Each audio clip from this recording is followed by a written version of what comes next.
the Enneagram number 1 is all about, the tagline that goes with it is, I am right, or I am a perfectionist. So this is a very interesting type in that they struggle to admit that they're wrong. They don't like being wrong. Quite often you can tell that they are I am right because they just can't say I'm wrong. They are quite often quite structured in their way that they approach their work. They like things to be quite perfect, and sometimes have the issue of overworking stuff and over perfecting. So things sometimes can't get finished or don't get finished because they just don't think it's quite right, and they keep going over and over again, and being able to let that go. But they are very good in an environment. They're quite often in executive levels, in management. I've seen a lot of ones in the corporate environment and large institutions, big corporations or big companies, business owners that are, generally very successful as well.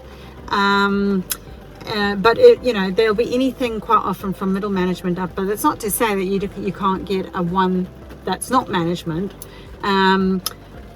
but they're normally in some kind of project role that I've discovered, project management role.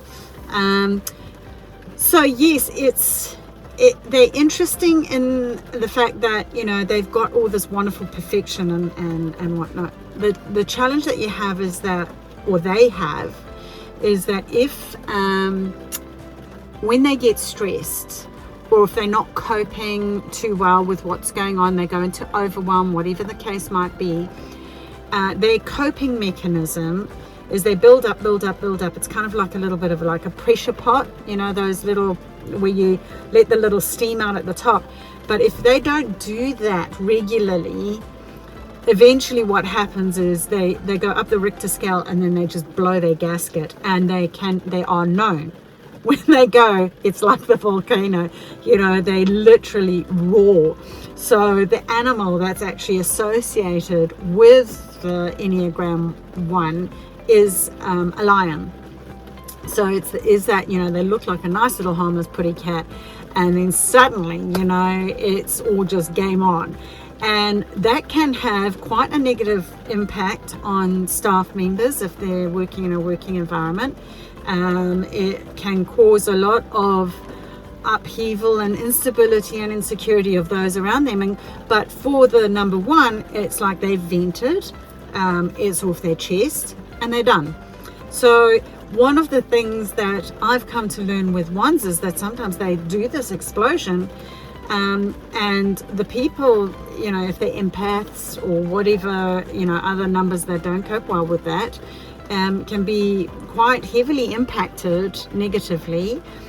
They can be helped to understand that this is just that person's coping mechanism, that it is not a personal attack on them. It is not a personal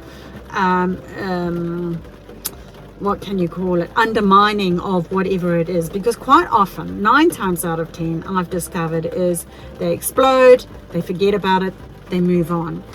So one of the challenges that we want to, that a 1 has, is how do I keep on top of that? How do I know when I'm going up that Richter scale? How do I go identify, oh, I'm here, I need to switch off, or I need to go off and meditate, I need to calm down, I need to get some balance back in, I need to let off some steam in a different way, in a healthier way. It might be exercise, it might be through some, it could be yang exercise for the 1, which is all the intense masculine kind of energy kind of stuff, fast paced, let go of the cortisol.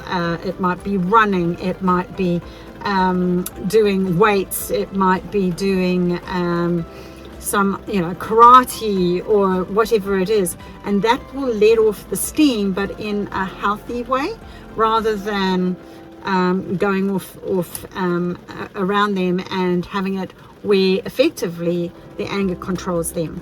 So it's getting that fine balance of recognizing when you're going up that scale, and then stepping in and going, this is not working for me, what am I going to do? And you've got your tools, 1, 2, 3, 4. I'm going to go and do this kind of exercise.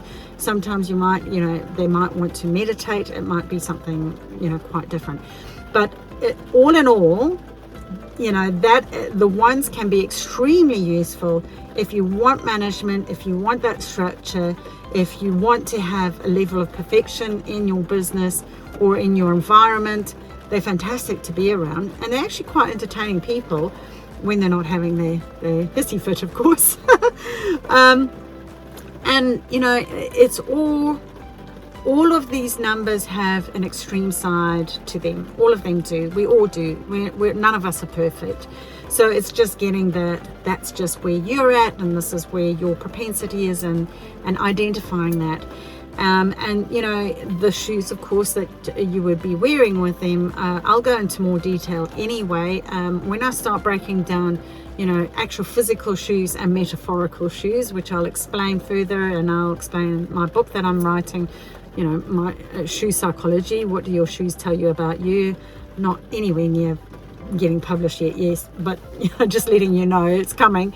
There'll be more information about, these are the types of shoes, and I'll say, these types of shoes are often worn by, I've noticed, these particular types of Enneagram numbers. And now you know what the Enneagram is. You'll be able to pull that information together, and it comes together nicely in a nice synced up form where you can go, right, I understand, I'm more understanding, I am less reactive, and I'm less impacted negatively by what that person is doing or why they're doing it. And there's a level of compassion too that comes with that as well. So I really hope you found that useful. What I would suggest is, although it's early days, there's going to be all these other Enneagram numbers that I'm going to share. Why don't you share with us today what ones you might have in your life? Have a think about it. I mean, maybe one of your parents were, or somebody in your family or a relative. Who do you think you might know that, of your friends? What about in your work environment? Is it showing up for you? Maybe you're the one, maybe you're the one. I love it.